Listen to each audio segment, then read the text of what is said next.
మనిషి చనిపోతే అంతా అయిపోయిందా? శరీరం చనిపోతుంది, కానీ ఆత్మ కాదు. శరీరం మరియు ఆత్మ మధ్య బంధం తెగిపోయింది. ఇకపై ప్రయాణం ప్రారంభమవుతుంది. మరణమనేది ముగింపు కాదు, ఒక ప్రయాణానికి ప్రారంభం. చివరి శ్వాస విడిచిన వెంటనే ఆత్మ బయటకు వస్తుంది. నేను చనిపోయానా? సంబంధాలు, కుటుంబం అన్నీ గుర్తొస్తున్నాయి. కాని ఆత్మ వాటిని తాకలేకపోతుంది. శాస్త్రాల ప్రకారం ఆత్మ 13 రోజులు భూమి దగ్గరే ఉంటుంది. ఈ రోజుల్లో ఆత్మకు తన కర్మల జ్ఞాపకాలు వస్తాయి.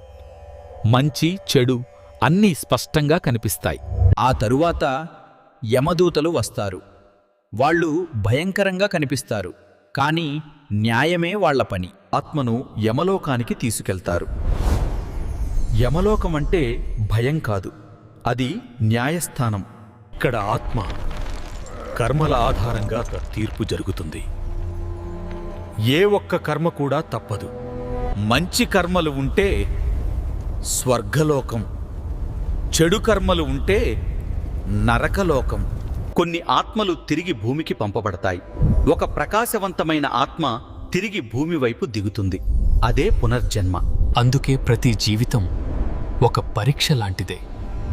కొన్ని ఆత్మలు మాత్రం తీర్పు తర్వాత కూడా ముందుకు వెళ్ళలేవు. బలమైన కోరికలు ఆత్మను భూమికి కట్టిపడేస్తాయి.